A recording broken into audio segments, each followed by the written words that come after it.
We should be live. Let me do my lame audio check that I always do. Yep. Lame audio check complete. Welcome, everyone, to Friday Fandemonium on June 7th, 2024. We are still live. World War III has not commenced despite our current president's best efforts to cause it. So cross our fingers, we'll get one more week of life out of this. Yes. With me is my usual guest, co-host, other person, Jacob Ironside. This is I try to do a little Friday afternoon drive time, hour and a half, chit-chatting about stuff. I have Jacob's channel linked below. He has plenty of cool stuff on it, which you have an opportunity to talk about later with an unfortunately planned interruption we will have in about half an hour or so. So first topic, we'll give. So this is technically my birthday week, right? And so I bought something, but I had to open it because it was a new laptop and I needed to work on it, right? So I'll share what I bought, right, to start with. There's that screen, present, share screen, and it's not a particularly special laptop. You still there, Jacob? Yeah. Because I see the YouTube stream going crazy. Let me. I stopped the other. I maybe my internal bandwidth is a little wacky. The YouTube stream is throttling. I wonder if I'm being punished because I mentioned politics.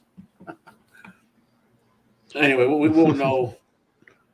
We won't know for sure until there we go. Now it's catching up. Okay, so it is not the entire purpose of getting this laptop, right, was so because I have to spend a lot of time sitting on my bed or sometimes laying in it for medical reasons, so I can be productive and work and also have a computer near me other than my phone to do some computing stuff on, right?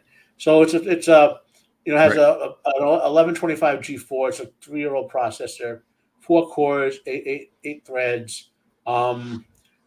The main thing I wanted was a 32 gigs of RAM, 1 terabyte of space. That was the real main thing because I'm not playing gaming on it, but that's enough capacity for me to do work on. Maybe run a VM if I have to run it on it, that sort of thing. Now, thanks to this laptop, I ran Windows 11 for a solid 20 minutes, the one and only time I'm ever going to run Windows 11. I booted it up, went to, and it. Well, I should say I was in it for 20 minutes. It took 2 hours for Windows 11 to fully turn on the computer. Whoa! Because it had to go through. It said now Windows Update is optimizing itself. Now we're downloading all the patches and whatever. I'm like, why? And at the end of all that, I installed Linux and wiped it out. And Linux was up and running not even 20 minutes after I did it, but I had to reinstall because this is the educational part of the show for anyone listening to this.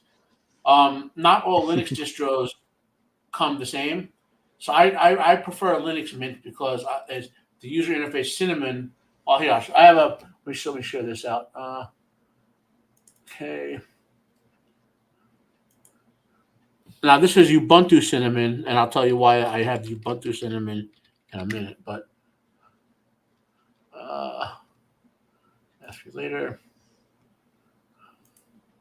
Remind me later. Okay, let me share this.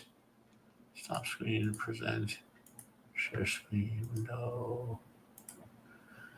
So this is what Ubuntu, which Cinnamon is the user interface. There's a couple of different ones like KDE, XS, XCFE, and all that.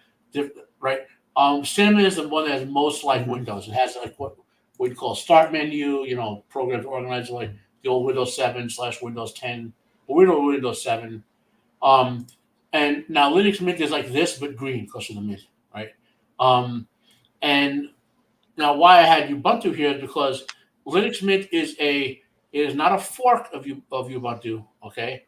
It is I guess you would say child of it, meaning a fork is a totally separate distro. They take say Ubuntu at once and only once and use that code to make their own distro. Instead, so every time Ubuntu gets updated, Linux Mint uses the existing Ubuntu to update itself. And Ubuntu itself is like that for the base product called Debian, right? So my instance with Linux Mint is nine times out of 10 times. It always has every driver for whatever I need and all that because Debian and Ubuntu have gigantic user bases. Lo and behold, I install Linux Mint on this laptop, and it does not have a driver for the network, the onboard networking, which is a standard Realtek chipset that is on probably a billion laptops, right? So I do some experimentation and find out that Ubuntu Cinnamon does have it. And now, why if the driver is in Ubuntu, is it not in Linux Mint? Is what drove me crazy.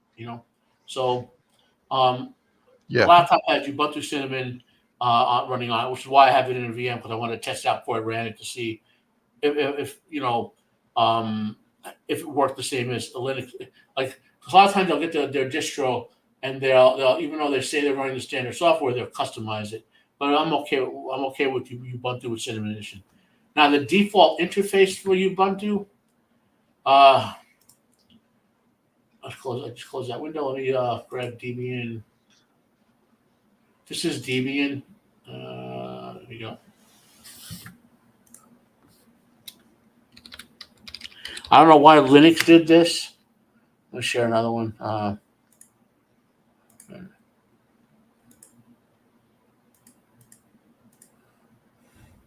So this is Debian running what's called the modern UI. That like if you've used Windows 11, you've seen something like this before. I can't. Yeah. But they basically stole the modern UI from Linux. Like Ubuntu, I used to run Ubuntu all the time, and then when I went to the modern UI, that's why I went to Linux Mint because I can't stand the modern UI. Now you can, like I said, I could literally just go in and tell it to run Cinnamon. If you install it, it's not that difficult to do, but on Debian. But Ubuntu Cinnamon with the Cinnamon interface, that's brand new. They haven't updated their Cinnamon interface for like 6 years. So that's why I wound up on Linux Mint.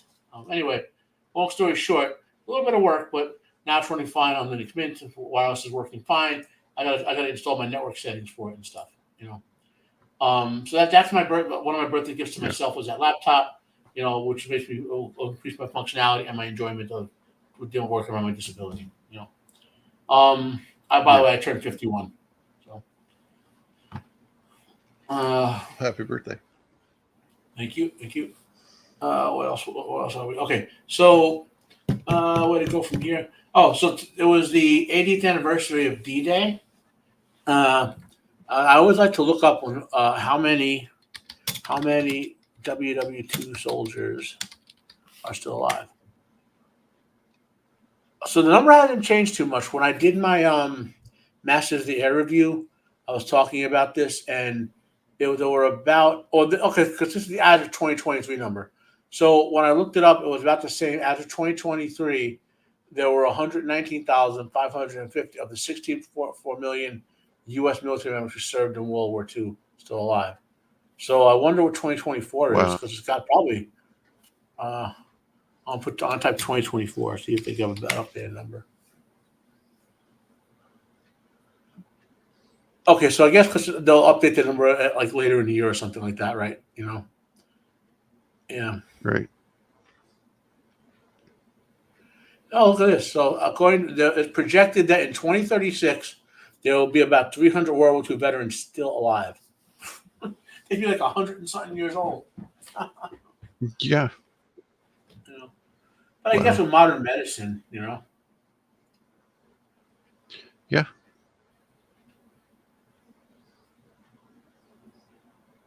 List of last surviving World War II veterans.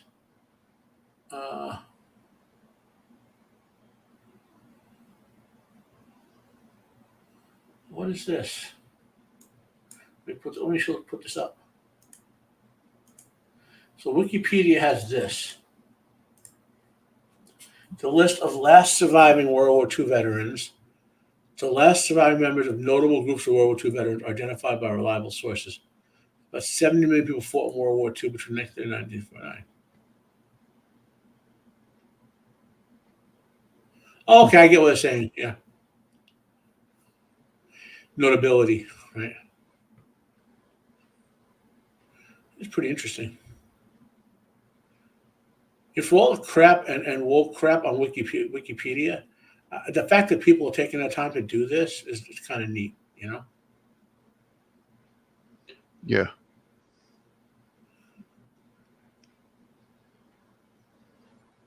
Bud Anderson, oh wow, look at this right here. Bud Anderson, the last surviving American triple flying ace, died like 2 weeks ago. Wow. Hmm. And another guy, last survivor of the Malmedy Massacre, died again 2 weeks ago. It was the Malmedy Massacre. German war crime committed by a soldier of the wild. Yeah. I tell you, my grandpa. So I don't know if I told you the story, Jacob. I don't know if I said it online before though. So his platoon, his whole company was a scouting company, right? So they'd break up into platoons and squads and scout ahead of the main army.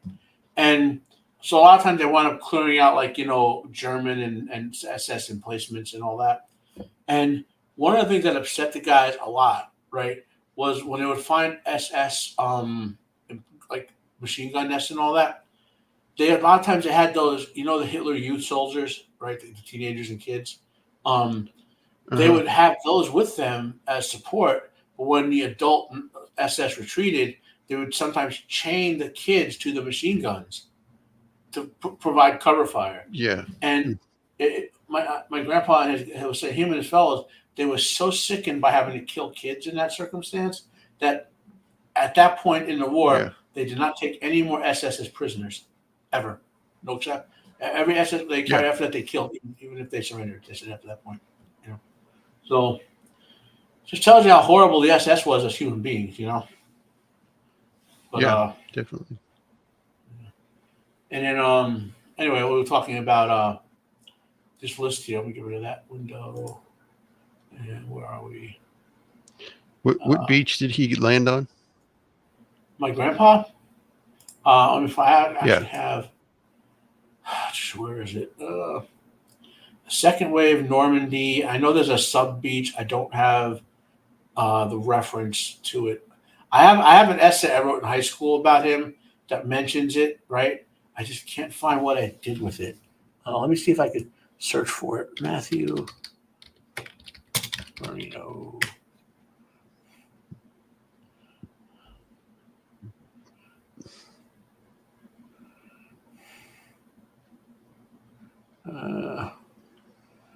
There's too many things with my name.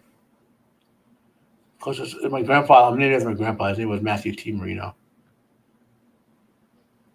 Let me put the T in.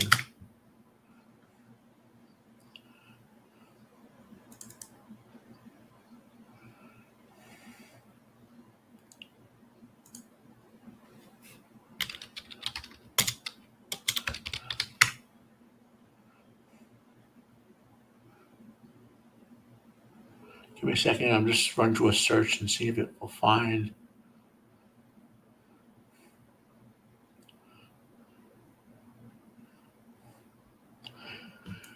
So, yeah,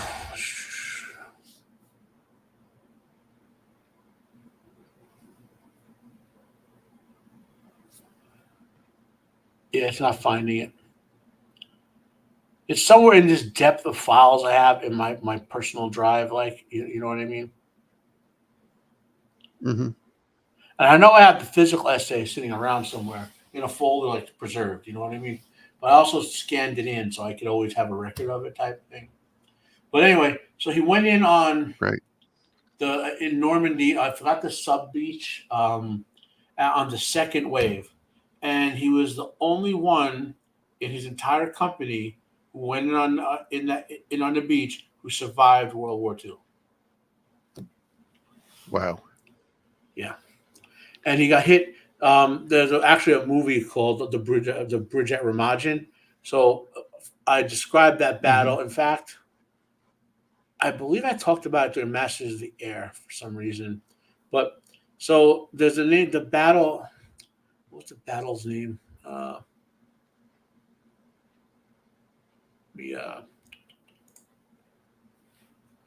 We'll do it together if I can find the well. Here we go.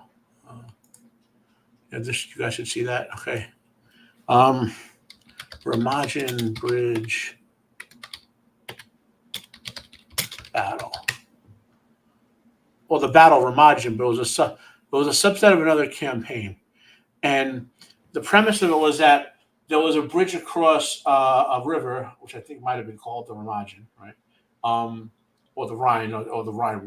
I forgot the name of the river, and the Rhine, of course, the Rhine. Okay, and there were, I want to say, 25,000 German troops trying to fight a staged retreat to get across the bridge. Then the Germans wanted to blow the bridge so the Allies could not get across, right? And then Right. uh, there was on the German side, the German military was trying to do that to get their 25,000 troops across. The SS wanted to blow the bridge and abandon the 25,000 men, right? So there was actually how the SS were actually killing commanders of the military who wouldn't blow the bridge and abandon the soldiers, and then there was the military killing SS guys, and eventually, so what ended up happening is the Allies took the bridge, but then they got pushed back, and the Germans took the bridge. Then a bunch of their troops got across, but then I forgot who. One of the sides blew the bridge up. Okay, my grandpa was on the first taking of the bridge. He was going in, so on, I guess you would say the near side of the bridge. Artillery hit him, and he woke up like weeks later in the hospital. His kneecap was gone. Half of his stomach and intestines were gone. He had some other injuries, shrapnel throughout his torso, and he was open. They had to leave him open for like a year or some crazy, because they wanted to watch him heal carefully to check for infection. They had maggots eating the dead flesh. I mean, it was like real serious. Like nowadays, they would have fixed him up and he would have left the hospital with a new knee and everything. You know what I mean? But like back then, it was touch and go. He was in the hospital for 5 years. Like he wound up in hospital in Germany for I think a year. Wow. Then they flew him, I think, back to England, and then they took him across the ocean. He was in the hospital for 5 years. Crazy times. Yeah, but that was a battle, and there's a movie, which I can actually share some scenes from.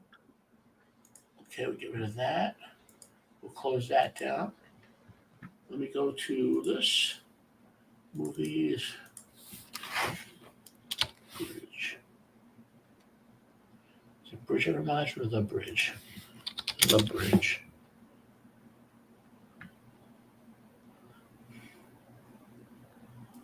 Yeah, this movie. So what we'll do is just a couple of quick flashes of scenery from it, so we don't get copyright claimed. Yeah. So this is the movie, The Bridge at Remagen.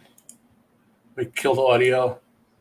I don't even know. So there's the more they rebuilt the bridge obviously after the war and all that. So that's the post-war rebuild. And this is the German side, the debut between the SS and the actual the Wehrmacht, I think, is the German army guys.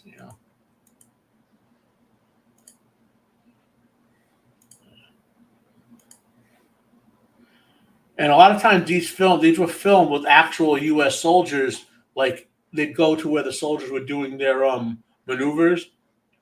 So this was filmed in the 60s. And the soldiers would just dress up in the leftover World War II gear and just film the backgrounds for them and stuff. Yeah,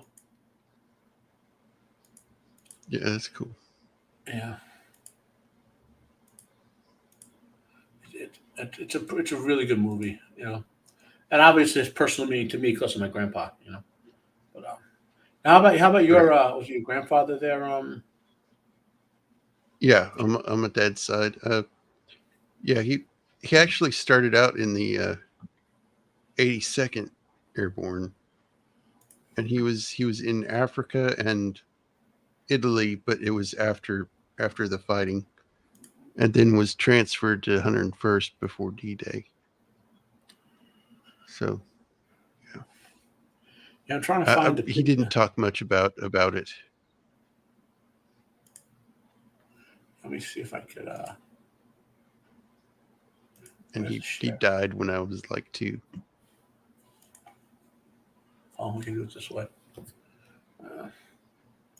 So if you want to see a picture of his grandpa, if you go over to Twitter, and I'll drop the link in the chat. There you go.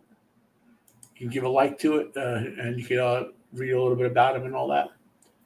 You know. Yeah, Yeah. we just got bits and pieces from him. He didn't really talk much about it. Like Now his he was military behind record. enemy lines alone for 2 days.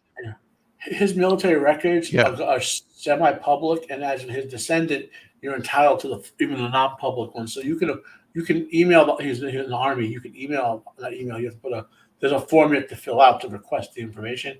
So you can probably get a lot of stuff right. in if you wanted to know like his entire service history and all that.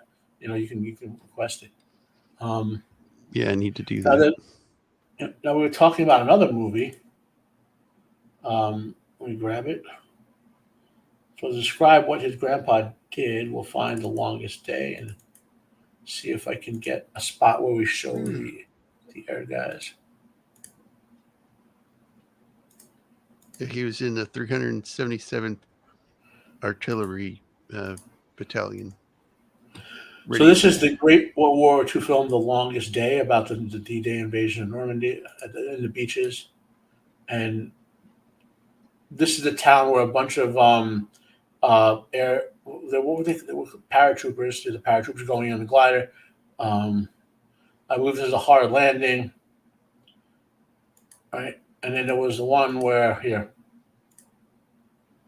and this is them going in the sky. That's the French resistance trying to help them infiltrate. And this is the horror show. This happened maybe at this particular town or whatever, but one of them they're coming in over the town where there are a lot of Germans and they're getting shot as they land. I mean, this is the type of thing that Right. these brave men.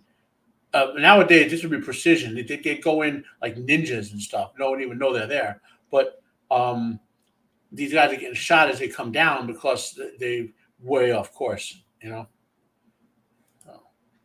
there's another great movie. It's The Longest Day. If you all want to go check that movie out. And then we don't talk about because this is the 80th anniversary of D-Day was on June 6th. Oh Yeah. man. Okay, let's go to maybe a little less. Well, no, I don't want to sound because I always, at least while I'm alive, I always want to remember the people who fought in the wars for us. Not just World War II, World War One, but Vietnam, Korea, the Gulf, all these wars that these guys volunteer. Well, obviously, it wasn't so much volunteering World War One and World War Two. Though my grandpa and his brother did volunteer, but that was in part because they did not want to get drafted into the Navy. Because I think one of them couldn't swim. My grandpa could swim, but my Uncle Pat, and Uncle Pete. Uncle Pete couldn't swim. um, which is funny for a young Sicilian who couldn't swim. They would laugh at him and stuff. Yeah. You know. But anyway, but we always should remember. After that became a very volunteer-oriented military, and we should remember the people who were sacrificing for us. And now they're being forced to fight in all these crappy, immoral, illegal wars that Yeah. Let's get to a little more less somber, more fun topics. So first up, we will discuss share screen. Actually, that's not there yet. We close the extra stuff, I guess. There we go. Share screen. Why isn't that tab showing up? It's not gonna. The tab I want to show is going to be the last tab. I want to actually do this tab first. So this is the box office totals, right? So let's get for the monthly. Monthly, yearly. Where's the year we go? Yearly. So on the year, 2024.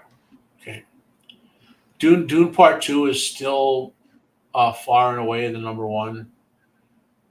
Why don't they put like the American, like this total gross is the U.S. gross? It's not. You know what I mean? Yeah. It's not the worldwide gross, unfortunately. Hey man, So, I gotta. I'm not feeling well. oh, if you want Just to have got a to go, sick Jacob, stomach. head out. Head out. Yeah, You I'm know, head I'm out. sorry, man. I apologize. No, I mean, hey, look, we Thanks for chatted, we having me talked on about though. the family. No problem, man. Whatever, Yeah. real life first. You know, Yeah, thanks, man. no I'll problem. talk to you later, man. Have a good Good, one. Jacob. Let's all say, I hope Jacob feels better. You know, I myself, I can empathize. The last few weeks, I had that leg problem. You know, so what we'll do, because I'm waiting on my Yeah. laundry guy, is um, when he gets here, that's when we'll call the show. So he's going to be here in like 10 or 15 minutes. Be a little short today, so no big deal. So Dune Part Later, Two. man. Later, Jacob. Have a good day. Dune Part Two is still the number one at the box office. Domestic. I want not domestic. I want worldwide. Worldwide. There we go. Okay. So Dune Part Two, seven far and away the number one at the year so far. Over 200 million more, almost 200 million more than Godzilla X Kong. Then you got a couple films like Godzilla Kong, Kung Fu Panda. Uh, Probably Planet of the Apes might eventually 400 million. I'm guessing worldwide. You know, Ghostbusters Frozen Empire, and of course our disappointing Furiosa, which has crept its way up to 118 million. Which is my prediction. I think worldwide it's going to hit between 150 and 100 million because the number that's working for it, domestic is 53, but international is where it's making some bank. That's at 65. You know, so I'm not saying just about Furiosa, but it is disappointing as we mentioned for reasons last week. But this is our box office numbers. So um, now let's hop over here. So now we have. Uh, we will talk more about this next week because I really want to have Jacob on. We both had wanted to talk about this, but he's not feeling well. So that being said, what it is. But this episode, so if you want to hear my thoughts on episode 2 of the Acolyte, other than I will say they could have been a lot better. Um, you know, had the writing been okay, the first episode would have been okay, not great, not, but they were bad. In particular, the writing was horrible. You know? And now the third episode is where they go full woke, and I have a feeling that's when the shit's gonna hit the fan. You know, and that's what this is about. But I'm not gonna go crazy about it because it hasn't happened yet. You hear my take on Romans next week, and then hopefully Jacob's feeling better. And we can both talk further about it. You know. Now, the next topic is this is the best movie of the year, Late Night with the Devil. And they're re-releasing it to the theater with some bonus content, which is not more of the movie, but they're going to do some, like a director's interview and stuff in it. So whether you see it in the theater or you get it on local media, it is worth it. It's the best movie of the year by far. And then what else to talk about? One more topic planned. Because usually Jacob and I can go round and round with some stuff, you know. Uh, so the album Somewhere Far Beyond, which came out in like 1994, no 1992 here article. So they've remastered and released it several times, but now they're doing kind of like an extended edition of it with and the Quest for Tainlorn just dropped over on YouTube, obviously, and it's a new recording of it. And this song is based on Michael Moorcock's fantasy setting, and the whole album is going to come out this summer. And that album is famous because the most famous song for Blind Guardian, the Bard song, that's where it came from. So that's that. Now my laundry guy's going to be here any minute. I know it's a short show today, guys. Obviously, Jacob had to go. We got some cool stuff in. I want to do one random article like I usually do, just to, keep the peace, as it were. So we'll just hit up, I don't know, Hollywood Reporter. Nope, I don't even want to.